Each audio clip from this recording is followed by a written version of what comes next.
नमस्कार दोस्तों, आप सभी का स्वागत है इस वीडियो में। दोस्तों, ये वीडियो आपका बहुत ही खास होने वाला है क्योंकि इस वीडियो में बात करने वाला हूँ इंडिया की सबसे बड़ी कंपनी, एक गवर्नमेंट सेक्टर, एक पब्लिक सेक्टर की कंपनी पावर ग्रिड की तरफ से जो है आपका नोटिफिकेशन रिलीज कर दिया गया है ट्रेनी की जॉब के लिए, फ्रेशर की जॉब के लिए, 2023 के ईयर के लिए। तो हम इस वीडियो में बात करेंगे कि पावर ग्रिड की जो जॉब निकाली गई है पूरे इंडिया कंट्री में, जितने भी इंडिया कंट्री में, चाहे आप वेस्ट बंगाल से हो, तमिलनाडु से हो, तेलंगाना से हो, झारखंड से हो, उड़ीसा से हो, दिल्ली, राजस्थान, पंजाब, उत्तर प्रदेश, मणिपुर, मेघालय, असम, या इनमें से कोई से भी ऐसे राज्य जो भी इंडिया के अंदर हैं, वहाँ से अगर आप इस वीडियो को देख रहे हैं, आपके लिए वीडियो बहुत ही खास होने वाला है क्योंकि आप सभी के लिए एक नई जॉब निकाल दी गई है पावर ग्रिड की तरफ से, जो कि गवर्नमेंट कंपनी है, उसकी तरफ से ये जॉब निकाली गई है। उससे रिलेटेड मैं इस वीडियो में बात करने वाला हूँ, उसके नोटिफिकेशन के बारे में। मैं आपको बता दूं कि 450 के लगभग या उससे ज़्यादा जो है यहाँ पे पोस्ट निकाली गई हैं आपके इस जॉब के लिए। तो हम वही बात करेंगे कि किसके लिए ये जॉब है, कौन इस पर अप्लाई करेगा, कौन नहीं कर पाएगा। हम एक एक चीज़ जान लेंगे, जैसे कि आपकी एज लिमिट क्या होगी, एलिजिबिलिटी क्या होगी, क्वालिफिकेशन क्या होगी। मतलब अगर इन शॉर्ट बोलूँ तो जॉब के फॉर्म भरने से लेके जॉब मिलने तक का पूरा प्रोसेस इस वीडियो में डिस्कस किया जाएगा। तो चलिए मैं अब इसमें शुरू करता हूँ। सबसे पहले मैं आपको बता दूँ, ये पावर ग्रिड के ऑफिशियल वेबसाइट पे आपको यहाँ पर उसका जो नोटिफिकेशन है वो आपको दिख जाएगा और आपको यहीं से फॉर्म अप्लाई करना होगा, और मैं इसका डिस्क्रिप्शन में आपको लिंक सारे प्रोवाइड करा दूंगा। तो सबसे पहले आप देख रहे हैं, जैसे कि इमेज में देख रहे हैं कि कितने सारे काम जो इस पावर ग्रिड कंपनी के अंदर होते हैं। मेनली यहाँ पे आपका जो है, आप यहाँ से देख सकते हैं, power grid creates one nation one grid. तो आप यहाँ पे समझ सकते हैं कि किस चीज़ का काम है। मेनली यहाँ पे पावर ग्रिड इंडिया लिमिटेड जो कंपनी है वो एक महारत्न पब्लिक सेक्टर एंटरप्राइजेस है। मतलब एक महारत्न कंपनी तो है ही, साथ में पब्लिक सेक्टर की कंपनी है और इंडियन गवर्नमेंट के अंडर वो कंपनी है। मतलब कि इंडियन गवर्नमेंट के थ्रू उसमें रिक्रूटमेंट होती है। तो ये आप यहाँ से देख रहे हैं। आप यहाँ से ये भी देख सकते हैं मिशन विजन क्या क्या है इस कंपनी का। आप इसमें अप्लाई करने से पहले ये जरूर देखें। मेनली यहाँ पर आपकी एक ट्रेनी की जॉब है, तो ट्रेनी में मतलब यही होगा, आप काम सीखेंगे, उस स्किल को सीखेंगे जो इस उस स्पेसिफिक फील्ड में सिखाई जाएगी, और साथ में आप उसको उसके आपको स्टाइपेंड पर मंथ मिलते रहेंगे। मतलब कि आपको पैसे मिलते रहेंगे। तो सबसे पहले मैं चलूंगा नोटिफिकेशन पर और सारा हम डिस्कस कर लेते हैं।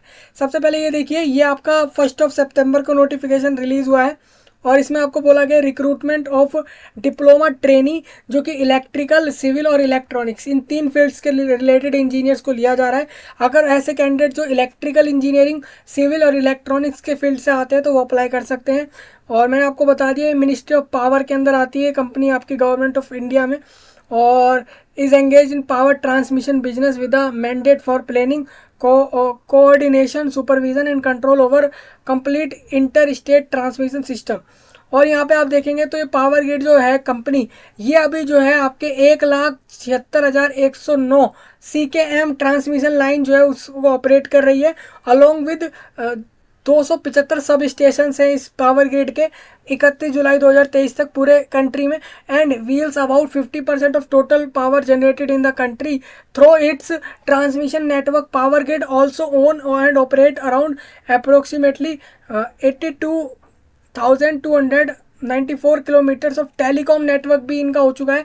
इतने किलोमीटर तक इनके टेलीकॉम नेटवर्क्स हो चुके हैं। तो काफ़ी बड़े नंबर्स हैं with points of presence in approx. ये अभी देखिए 458 लोकेशन पे ये ऑपरेट कर रही है कंपनी, और पॉइंट्स ऑफ इंटरकनेक्शन इन, ये जो है आपके 780 location and intra city network जो रहा है। मतलब अगर कंट्री के अंदर बताऊं आपको जो सिटीज़ हैं, तो 256 ऐसी सिटी हैं जहां पर ये कंपनी जो है ऑपरेट कर रही है। और इसी के साथ ये भी बताया गया है कि ये जो कंपनी है नेशनल इंटरनेशनल लेवल पर चल रही है, और power grid has been making profit since inception, having gross turnover जो इनका है वो 45,968.07 करोड़ का जो है इनका प्रॉफिट है, टर्नओवर रहता है। उस टर्नओवर में से टैक्स जो होता है, टैक्स के बाद इनका जो प्रॉफिट बचता है वो 15,226.13 3 करोड़ जो है इनका एक साल में, जो कि आपका फॉर ईयर 2022 से 23 इन्होंने एक साल में 15,000 करोड़ के लगभग जो है इन्होंने प्रॉफिट करा है अपने इस कंपनी से, वो भी after the submission of taxes. उसके बाद इनका ये कलेक्शन है।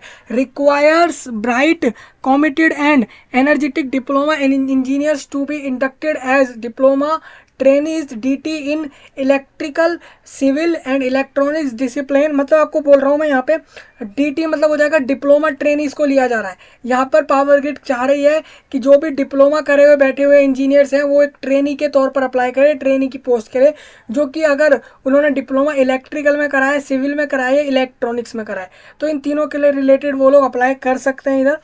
और उनको अलग अलग रीजन में जहाँ पे जॉब निकालेगी तो अपने हिसाब से वो उस रीजन में जॉब ले सकते हैं। सबसे पहले देखिए नॉर्थर्न रीजन रहेगा जिसको हम NR1 बोलेंगे, नॉर्थर्न रीजन का दूसरा पार्ट जिसको हम NR2 बोलेंगे। जैसा कि हम जानते हैं पूरा इंडिया कंट्री है वो 4 रीजन्स में डिवाइडेड है, जैसे कि नॉर्थ, ईस्ट, वेस्ट, साउथ। तो यहाँ पर नॉर्थ रीजन का रहेगा, ईस्ट का रहेगा, साउथ का रहेगा, वेस्ट का रहेगा, और उड़ीसा के अलग प्रोजेक्ट रहेंगे और कॉरपोरेट सेंटर जो रहेंगे वो अलग रहेंगे। तो सबकी बात करने वाला हूँ मैं कि आप देखेंगे तो यहाँ पे कम से कम जो है आपके 14 ऐसी जगहें हैं जहाँ पर ये इनके प्रोजेक्ट्स हैं पूरे इंडिया के अंदर, इतने रीजन के अंदर चलते हैं पावर ग्रिड के। तो उससे रिलेटेड मैं बताऊंगा। अब देखिए नॉर्थर्न रीजन में भी ये नहीं है कि हर स्टेट इंक्लूड हो जाएगा, हर जगह आ जाएगी। जो भी नॉर्थर्न रीजन में होगी वो सारी नहीं आएगी, जहाँ जो आएंगी वो बता देता हूँ। नॉर्थर्न रीजन फर्स्ट में आपकी दिल्ली, राजस्थान, पार्ट जो भी उत्तर प्रदेश का रहेगा, और पार्ट ऑफ हरियाणा। मतलब ये हो जाता है, अब ये पार्ट बोल रहे हैं, इसका मतलब ये है कि पूरा हरियाणा इंक्लूड नहीं होगा। Part of Haryana, part of Uttarakhand.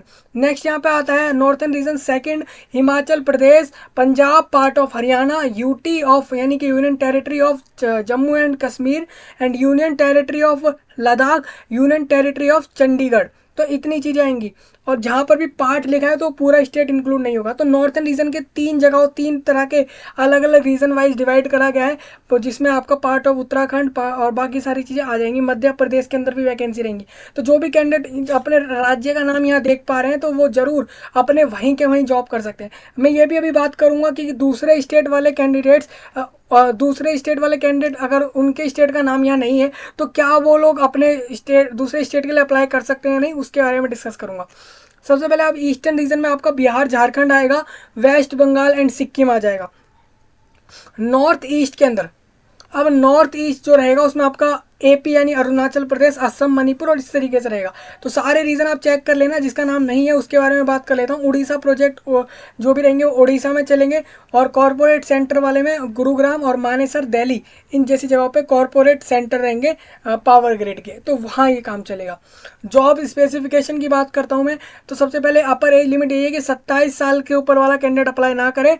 अगर कोई कैंडिडेट 23 सितंबर को 2023 के अंदर अभी 27 साल का होने वाला है तो अप्लाई कर सकता है, नहीं हुआ है तो भी अप्लाई कर सकता है, लेकिन वो 24 सितंबर डेट इंक्लूड नहीं होगी। अगर आप 27 साल के अगर आप 27 साल के ऊपर हो, अभी अगर उसके ऊपर हो तो आप अप्लाई मत करना। जैसे ऐसे कैंडिडेट हैं तो ये अपर एज है, तो अपर एज के लिए मैंने आपको बता दिया है कि यानी कि 27 साल मैक्सिमम रहेगी, 27 साल से ऊपर नहीं होना चाहिए जो भी कैंडिडेट 27 से ऊपर हो। अब ऐसे कैंडिडेट भी होंगे जो 27 साल के हो रहे होंगे 23 सितंबर को या फिर 24 सितंबर को, तो जो 24 सितंबर को हो रहे हैं या 23 सितंबर को हो रहे हैं वो तक अप्लाई कर सकते हैं।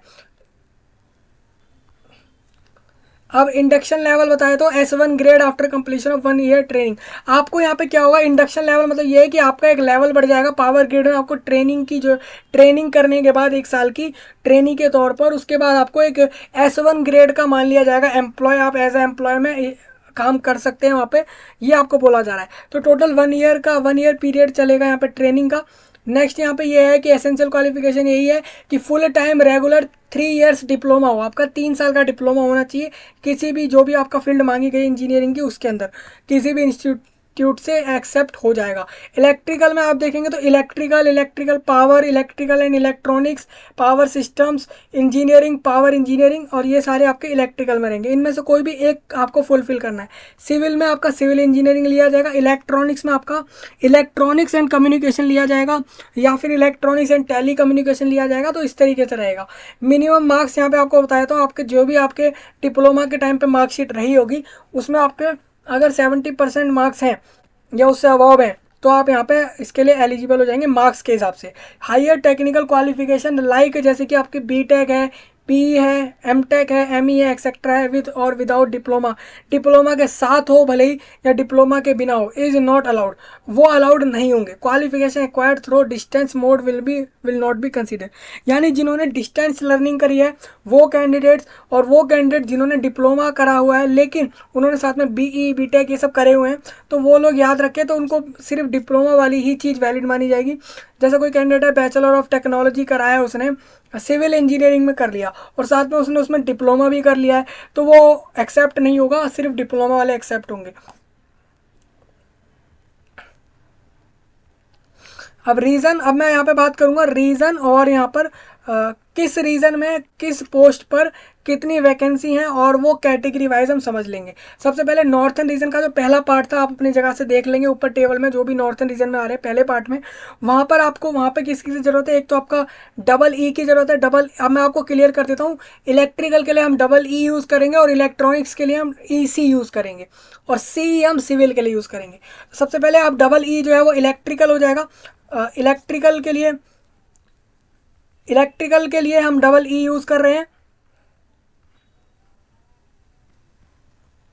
इलेक्ट्रिकल के लिए डबल ई यूज़ कर रहे हैं हम, जैसे कि आप देख रहे हैं कि नॉर्थन रीजन में इलेक्ट्रिकल के लिए जो है 71 वैकेंसी हैं, उसमें से भी आपकी अनरिजर्व कैटेगरी से 33 वैकेंसी हैं और 15 वैकेंसी ओबीसी से हैं, और उसके बाद आपकी एससी कैटेगरी से 15 हैं, और उसके बाद एसटी से एक ही कैंडिडेट को लिया जाएगा और 7 ईडब्ल्यूएस से लिए जाएंगे, और बाकी आपके डिसेबल वाले रहेंगे, और ये एक्स सर्विसमैन रहेंगे। एक्स सर्विसमैन में दो कैटेगरी हैं, एक वो कैंडिडेट जो सिर्फ एक्स सर्विसमैन है, और एक वो जो एक्स सर्विसमैन तो है ही लेकिन किसी ना किसी डिसेबिलिटी में भी आते हैं, तो उनके लिए भी अलग वैकेंसी है। तो इस तरीके से आप चेक कर लेंगे। अब देखिए नॉर्थन रीजन पहला वाला जो है उसमें आपका इलेक्ट्रिकल और सिविल के लिए लिया जा रहा है, इलेक्ट्रॉनिक्स की वहाँ ज़रूरत नहीं है। नॉर्थन रीजन में हर जगह आप देखेंगे तो नॉर्थन रीजन में कहीं पे भी आपको इलेक्ट्रॉनिक्स वाले फील्ड्स के कैंडिडेट की ज़रूरत नहीं है। सेम आपका ईस्टर्न रीजन में आप देखेंगे तो ईस्टर्न रीजन में आपको वहाँ पे भी आपका इलेक्ट्रिकल की ज़रूरत है, सिविल की ज़रूरत है, लेकिन इलेक्ट्रॉनिक्स के कैंडिडेट्स की ज़रूरत नहीं है।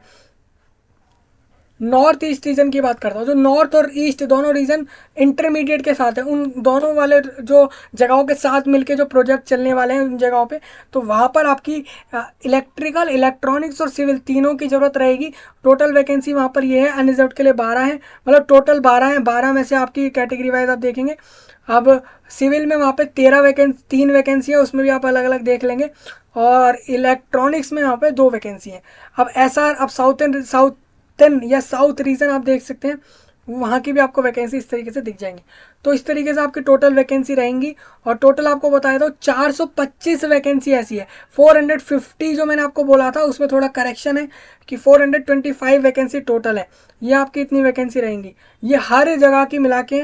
अब नेक्स्ट यहाँ पर ये है जो डिसेबल कैंडिडेट्स रहेंगे उनके लिए PWBD यूज़ करा गया है, और इस तरीके से आप देख सकते हैं।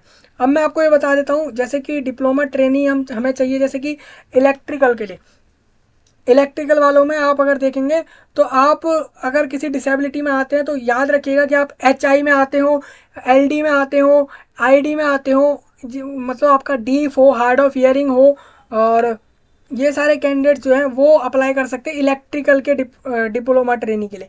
सेम अब सिविल इंजीनियरिंग वाले कैंडिडेट अप्लाई करेंगे अगर उनके पास ये वाली डिसेबिलिटीज़ हैं जो यहाँ पर इस वाली लिस्ट में लिखी हुई हैं, तो ये आपको लिखी हुई हैं। और LV का मतलब लॉ विजन होगा, HI मतलब हियरिंग इम्पेयर्ड होगा, और ये सब आपकी रहेंगी डिसेबिलिटी। जो भी आप पे सुटेबल हो, जो जिसमें भी आप आते हो उस तरीके से आप देख लेंगे। अब कंपेंसेशन में बता देता हूँ क्या है। ऑफर अ वेरी अट्रैक्टिव पे package and is one of the best in the industry selected. अब देखिए जो भी कैंडिडेट सिलेक्ट हो जाएंगे, यहाँ पे सिलेक्शन का प्रोसेस अभी हम जानेंगे कि कोई एग्ज़ाम हो रहा है, डायरेक्ट है आपके क्वालिफिकेशन के बेस पे। सबसे पहले आप ये जान लीजिए कि आपको जो है 1 महीने के जो है 27,500 रुपये मिलेंगे। आप उस फील्ड में सीख रहे हैं काम, और साथ में आपको 27,500 रुपये भी मिल रहे हैं, ये आपका रहेगा, और 1 साल तक आपको ट्रेनिंग करनी होगी। नेक्स्ट यहाँ पे ये है ऑन सक्सेसफुल, जैसे आप सक्सेसफुल कर लेंगे ट्रेनिंग को, उसके बाद जो है आपको जो है एब्जॉर्ब एज आपको JE, यानी कि JE मतलब हो जाता है जूनियर इंजीनियर के तौर पर ग्रेड 4 के अंदर S1 कैटेगरी में आपको सुपरवाइजरी कैटेगरी सुपरवाइजरी कैटेगरी बोलते हैं हम S1 को। सुपरवाइजरी मतलब आप एक सुपरवाइजर के तौर पर ले लिए जाएंगे अगर 1 साल आप ट्रेनिंग पूरी करते हैं, वो भी जूनियर इंजीनियर सुपरवाइजर तौर पे। और उसमें आपको आपको यहाँ पे 25,000 से लेके 1,17,500 रुपये के बीच में पर मंथ IDA मिल रहा होगा, यानी कि पर मंथ रुपीज़ इतने मिल रहे होंगे 1 साल बाद। ऑन रेगुलेशन द कंपेंसेशन इस अब देखिए आपका जो कंपेंसेशन पैकेज रहेगा इंक्लूड बेसिक पे आपके, अब ये जो कंपेंसेशन पैकेज इसमें बताया गया जैसे 27,500 रुपये जो आपको बताए गए हैं अभी वाले, उसमें आपको बेसिक पे डियरनेस अलावेंस और perquisites and allowance as per cafeteria approach हो गया, या फिर आपका performance related pay, company quarters जैसे हो जाते हैं अगर वो मिलते हैं तो HRA, ये सारी चीज़ें जो रहेंगी वो आपको यहाँ से मोबाइल फैसिलिटी, प्रोविडेंट फंड और gratuity, pension and leave encashment, group insurance, ये सारी फैसिलिटी उसी सैलरी में इंक्लूड रहेंगी। ये आपको पहले ही बताया है कि जो आपको पैकेज बताया गया उसी के अंदर रहेगा। आप ये मत समझना कि सैलरी अलग और ये सारी चीज़ें अलग, ये आपको पहले क्लियर कर दिया। The corporation also offer excellent facility like short and long term loans advance including house building advance, उसके बाद medical facilities for self and dependent and etcetera to its regular employ, अपने रेगुलर एम्प्लॉय के लिए करा जाएगा ये सब। Relaxation बता देता हूँ क्या क्या रहेगा। जो भी डिसेबल कैंडिडेट रहेंगे उनके लिए रिलैक्सेशन रहेगा। अब देखिए मैं आपको बताया तो रिलैक्सेशन यही है कि मान लीजिए कोई OBC नॉन क्रीमी लेयर से तो उसको 3 साल मिल जाएंगे छूट फॉर्म भरने के लिए, SC ST में 5 साल मिलेंगे उसकी अपर एज में। तो ये सब आप देख सकते हैं, इसको आपको जो भी आपको इसमें इंपॉर्टेंट लगे आप इसको रीड कर लेना। सिलेक्शन प्रोसीजर बताया तो सिलेक्शन प्रोसीजर यही है, shall consist of written test होगा, एक रिटन टेस्ट लिया जाएगा, आपको जाकर देने होंगे कंप्यूटर बेस्ड टेस्ट पे, और इसमें आपको बोला गया है ये आपके जॉब स्पेसिफिकेशन के बेस पर रहेंगे। जैसे कि मान लीजिए सिविल इंजीनियर के लिए सिविल इंजीनियरिंग से रिलेटेड उसका सिलेबस रहेगा, अपने अपनी फील्ड से रिलेटेड उनका सिलेबस रहेगा। और यहाँ पे ये एक और चीज़ मैं आपको बताऊँ, शॉर्ट लिस्टिंग इस एग्ज़ाम के बाद होगी और वही फाइनल मानी जाएगी। और ये एग्ज़ाम जो आपका रहेगा ये ऑब्जेक्टिव टाइप रहेगा और हर क्वेश्चन में 4 ऑप्शन मिल जाएंगे, 2 घंटे का समय मिल जाएगा और 2 पार्ट रहेंगे पेपर में। पहला पार्ट रहेगा टेक्निकल नॉलेज टेस्ट का, जिसमें आपके 120 क्वेश्चन रहने वाले हैं। उस रिस्पेक्टिव डिसिप्लिन मतलब हो जाता है रिस्पेक्टिव फील्ड से, जैसे कि सिविल इंजीनियरिंग से पूछा है तो सिविल से ही रहेगा वो सारा सिलेबस, ये आपका टेक्निकल नॉलेज वाला। फिर आपका होगा सुपरवाइजरी एप्टीट्यूड टेस्ट, जिसमें 50 क्वेश्चन रहेंगे जो कि वोकेबुलरी, वर्बल और कॉम्प्रहेंशंस, उसके बाद quantitative aptitude, reasoning ability, data sufficiency और आपका इंटरप्रिटेशन, न्यूमेरिकल एबिलिटी, ये सब आएगा। ऑल क्वेश्चन जितने भी आपके रहेंगे हर क्वेश्चन 1-1 नंबर का रहेगा। रॉन्ग एंड मल्टी आंसर अगर आपने कर दिए, एक क्वेश्चन में 1 से ज़्यादा आंसर कर दिए ये सोच के कि मेरे को ये भी सही लग रहा है और ये भी सही, दूसरा ऑप्शन भी सही लग रहा है, ये पहला वाला भी सही लग रहा है, तो ऐसे में क्या होगा, 1 से ज़्यादा ऑप्शन वाले में उसमें आपको नंबर तो मिलेगा नहीं उस क्वेश्चन का, प्लस आपके करेक्ट में से 1/4 मार्क्स काटा जाएगा और रॉन्ग आंसर पे भी काटा जाएगा, ये भी आपको बताया गया है।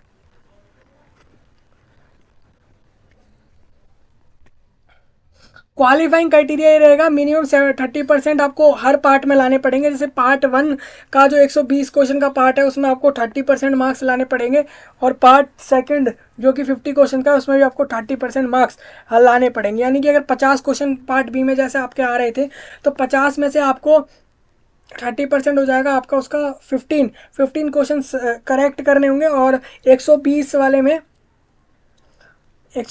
आपको 36 क्वेश्चन करेक्ट करने पड़ेंगे 30% मिनिमम लाने के लिए। सेपरेटली करना है ये सब, और मिनिमम 40% मार्क्स आपको लाने हैं इन एग्रीगेट, अगर मिनिमम इतने आपको, और 40% एग्रीगेट लाने हैं। एग्रीगेट मतलब कैसे, या तो आप 30% अलग अलग दोनों में ले आए मिनिमम, ये आपका सही रहेगा, या फिर आप दोनों के मिला के मिनिमम जो है 40% ले आए, ये यहाँ पर लिखा हुआ है। अब बाकी कैटेगरी वालों के लिए 25 और 30 लिखा गया, उनको रिलैक्सेशन दिया गया है उनके मार्क्स से रिलेटेड।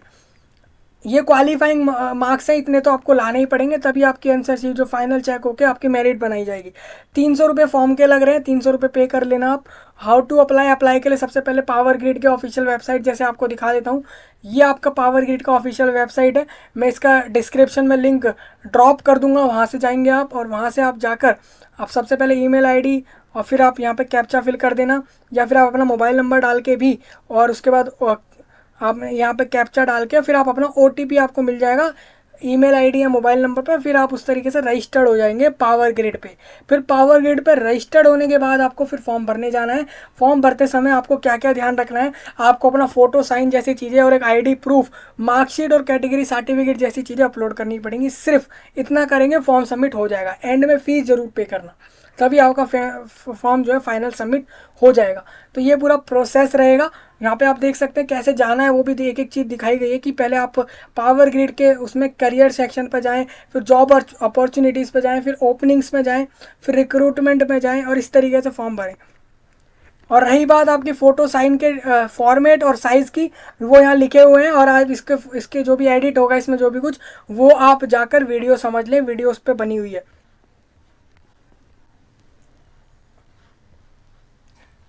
तो मैंने आपको बता दिया फॉर्म अप्लाई करने का पूरा प्रोसेस। अब सर्विस एग्रीमेंट बॉन्ड रहेगा, ये एक एग्रीमेंट कराया जाएगा आपसे। आपको 1 साल की पूरी ट्रेनिंग करनी पड़ेगी, बीच में नहीं छोड़ सकते, वो सारी चीज़ें और बाकी आपका बॉन्ड से रिलेटेड चीज़ें। टेस्ट सेंटर आपको बता देता हूँ, नॉर्थ रीजन में आपका, नॉर्थ रीजन 1 में आपका दिल्ली NCR, जयपुर और देहरादून जैसी जगहों पे एग्ज़ाम रहेगा आपका। अगर आप यहाँ से बिलोंग कर रहे हैं तो आप इनमें से ही सेंटर चूज़ करें। अगर आप जैसे मान लीजिए दिल्ली में से बिलोंग कर रहे हैं, नोएडा जैसी चीज़ों जगहों से बिलोंग कर रहे हैं, तो इतना याद रखें कि आप इसमें अपने पास का ही देखें, दूर का ना देखें। ये आपको ध्यान रखना है। सेंटर ऐसा नहीं है कि जहाँ जॉब करनी है उस हिसाब से सेंटर लिया जाएगा, सेंटर सिर्फ एग्ज़ाम के लिए रहेगा। तो वो आप अपने पास और अपनी सहूलियत के हिसाब से देखें। और नॉर्थ रीजन सेकंड पार्ट में जम्मू एंड श्रीनगर, चंडीगढ़ जैसी जगहों पे होगा। थर्ड रीजन में आपका इसमें लखनऊ, वाराणसी, आगरा में रहेगा।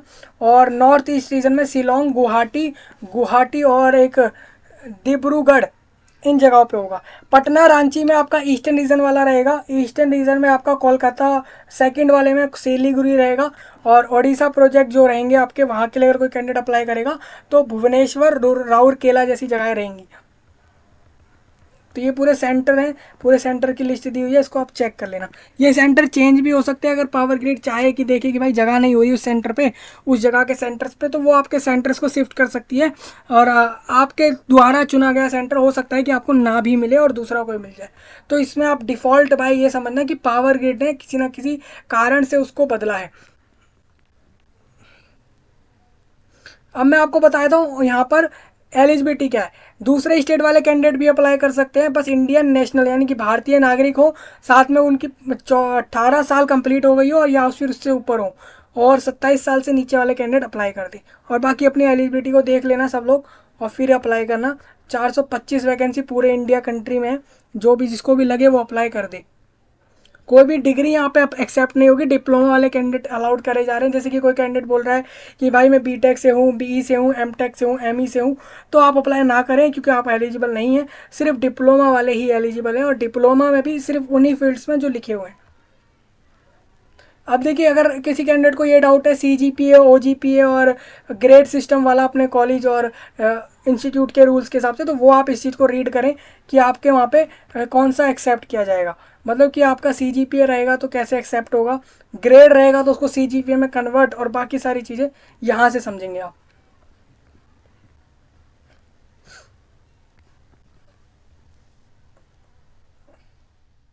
अभी देखिए, कैंडिडेट्स का ये भी डाउट है कि सिलेबस क्या रहेगा। तो सिलेबस, पहली तो बात ये है कि डिप्लोमा जो है आपका होगा, जैसे सिविल का डिप्लोमा है आपके पास, तो उस लेवल तक की पढ़ाई आएगी। सिविल इंजीनियरिंग से रिलेटेड सिलेबस रहेगा। बाकी तो आपका वोकेबलरी और वो सब कुछ जो भी रहेगा वो भी आपका 12th या फिर ग्रेजुएशन या फिर आप कह लीजिए डिप्लोमा जैसे लेवल का रहने वाला है। रही बात सिलेबस की, तो सिलेबस की अभी अपडेट आई नहीं है क्योंकि एग्ज़ाम अभी काफ़ी दूर है। अक्टूबर के मंथ में बताया जा रहा है कि एग्ज़ाम को लिया जाएगा, अक्टूबर एंड या फिर नवंबर स्टार्टिंग में। लेकिन वो सब जो भी आपका एग्ज़ाम से रिलेटेड रहेगा, सिलेबस की बात, तो वो अभी पावर ग्रिड जैसे ही अपडेट करेगा तो वो आपको प्रोवाइड करा दिया जाएगा। हाँ, एक चीज़ और क्लियर कर दूँ, यहाँ पर नॉर्मलाइजेशन जैसा कुछ भी नहीं हो रहा है। यहाँ पर सिंगल डे सिंगल सेशन हो रहा है, मतलब एक ही दिन, कोई भी एक दिन एग्ज़ाम लिया जाएगा पूरे कंट्री में, और एक ही शिफ्ट में ले लिया जाएगा, एक ही सेशन में ले लिया जाएगा। यानी आप अगर सोच रहे हैं कि मान लीजिए ये एग्ज़ाम कंडक्ट हुआ 20 अक्टूबर, 20 अक्टूबर को मान के चलिए एग्ज़ाम कंडक्ट हो रहा है, तो ये 21 अक्टूबर को ऐसा नहीं होगा कि 20 अक्टूबर को कोई कैंडिडेट रह गया या फिर ज़्यादा लोग हो गए तो 21 अक्टूबर को लिया गया, ऐसा नहीं बोला है। ये एक ही दिन में होगा एग्ज़ाम।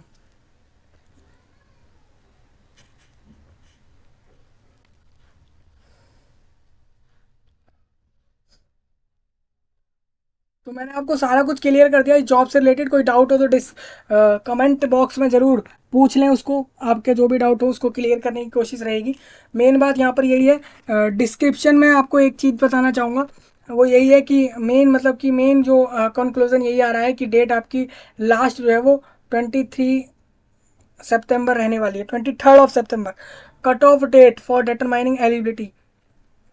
अब रही बात आपकी एडमिट कार्ड की, तो वो आपको मिल जाएंगे, यानी कि अक्टूबर के मंथ्स में एडमिट कार्ड रहेंगे फाइनली, और नवंबर या फिर अक्टूबर एंड में एग्ज़ाम रहेगा। तो ये मैंने डेट कंफर्म कर दिए हैं, इसको ध्यान रखें और इस तरीके से अपना जो है इस जॉब के लिए रेडी रहें। तो मैंने इस एक एक चीज़ क्लियर कर दी है आपको। गवर्नमेंट जॉब है, ये भी मैं आपको क्लियर कर देता हूँ। यहाँ कोई प्राइवेट जैसा कुछ भी नहीं है, सब गवर्नमेंट रहेगा। और बाकी मैं इसका लिंक सारा कुछ प्रोवाइड करा रहा हूँ आपको डिस्क्रिप्शन में, आप वहाँ से जाएं और आगे का प्रोसेस फुल करें। मिलेंगे आपसे नए टॉपिक में, तब तक के लिए आप सभी का धन्यवाद।